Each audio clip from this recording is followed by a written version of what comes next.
The parent virtue can have many offspring. As we start to think about hindrances to gratitude in the next few chapters, keep in mind that our topic will allow us to springboard into many areas.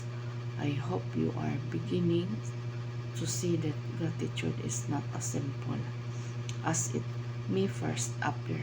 Many centuries ago, the philosopher Cicero made the argument that gratitude is not only the greatest of virtues, but the parent of all others. If that is true, when we rightly understand gratitude, it can have a cascading effect as it nourishes the growth of other virtues. Number one, are you struggling with kindness? Seek ways to be more grateful. Number two, do you lose your temper quickly? Work on gratitude. Number three, do you wish you could be more patient with others? Cultivate gratitude. It is the parent of virtues that the Lord can use as a starting point from which so many good character traits may blossom. Our Father, our hearts are full of gracious gratitude for who you are, while we are thankful for all the gifts you give. We are so much more thankful for you, the giver. We cannot begin to comprehend your infinite nature and boundless love. We stand in awe of you and marvel that we are forever in your care.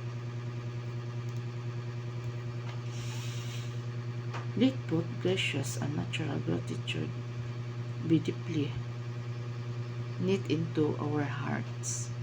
Let us grow in the parent virtue of gratitude such that our kindness, patience, gentleness, and self-control grow right alongside. We love you, Lord. In Jesus' name, Amen. So, unsa ganigi ko ang dini, kinalan nga, kindness, patience, pasensya, gentleness, self-control. Kinahanglan makakontrol ta sa atong kinabuhi, sa atong kinaiya.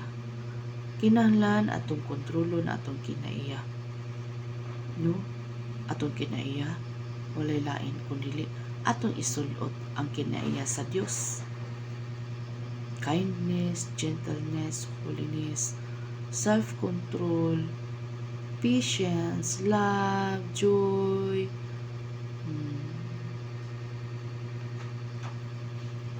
no? Humble,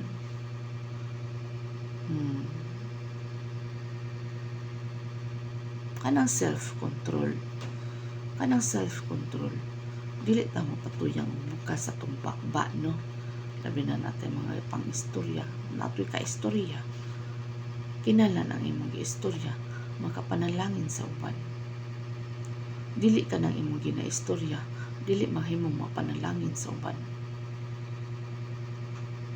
Kamantay kasi imong kaugalingon karon. Higala. Unsa gingon? Huna-hunaon isa daan. Ang gingon sa pulong sa Ginoo, huna-hunaon isa daan. Usa nimo isulti.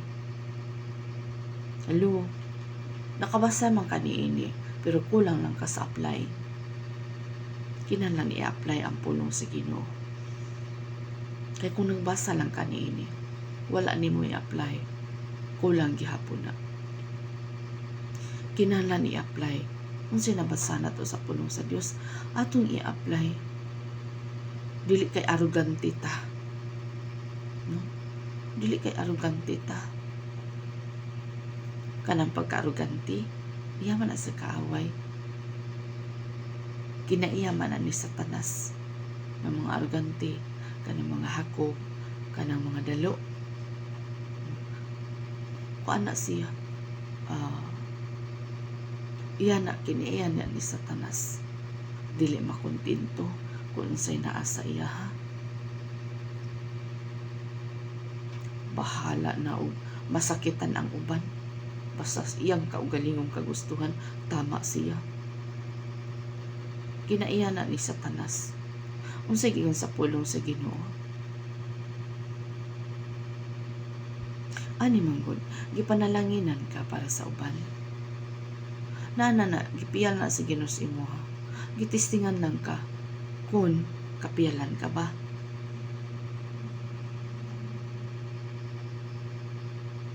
No? Kung dili ka kapiyalan ko, ano na sa Ginoo sa imo.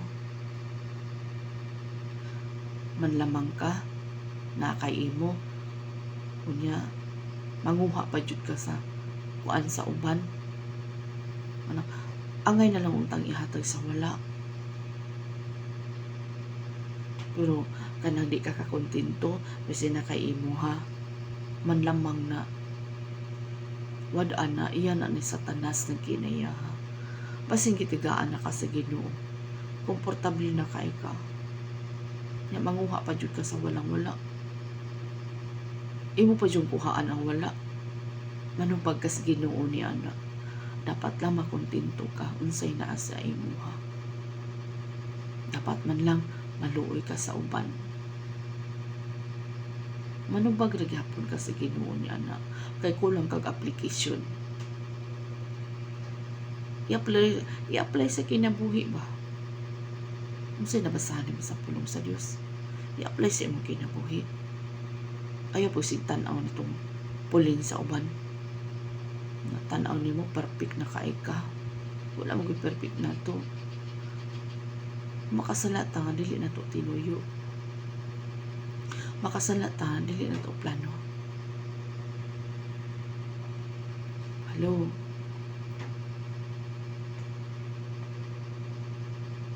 Be cry out, be.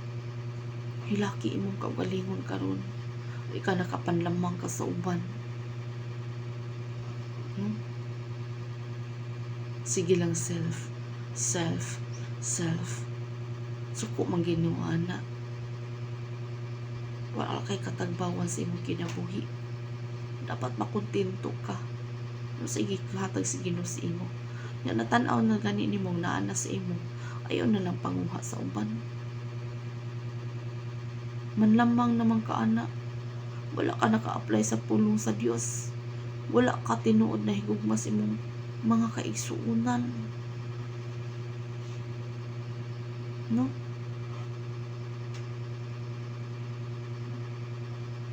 Ang importante mapresensyahon ka. Ang importante makontento ka. Kung sige hatag sa Ginoo niya mo. Take note, ha. Dili ba na nato madala. Hindi kamatay na to. Ang importante atong relasyon sa atong isig katao. No? Dili ka makontento. Kung sa'y nagyas sa Ginoo sa imong. Kung sa'y gihatag sa Ginoo nimo. Tagbaw ka. Kaya na makontento ka. Na ayaw lang po panamak sa katungod sa uban. Cry out, be. Cry out la. No? Bato-bato sa langit, ang matamaan buti nga. Ana no? Practice. Ato dyan isulot ang kinaiyas Ginoo. Anong maglisod ka? Tungod kay high pride kay ka. Maglisod ka pag-apply sa pulong sa Dios tungod kay high pride ka. Ang pride ba yan makamatay. Ayaw pag high pride. Unsa man yung gitawag ingon humble. Pagpaubos. Unsa man pa yung pagpaubos. Pwede ka mapaalkansihan ba? Jesus Christ gani naalkansihan gani siya. Kay siya way sala, siya gilansang sa krus. Ikaw lang, O Diyos, ang gihandom ko. Ikaw lang, O Diyos, ang paglaom ko. Kinabuhi ko, Ikaw, Ginoong Diyos. Ikaw ang tanan, Ikaw lamang, Jesus. Salamat, O Jesus, sa paghigugma mo. Sa matag higayon, matinud-anon ka. Ang kinabuhi ko, ihalad kanimo. Ang gugma mo, O Diyos, kinabuhi ko. Ang gugma mo, O Diyos, kinabuhi ko. Stay humble, self-control. God bless.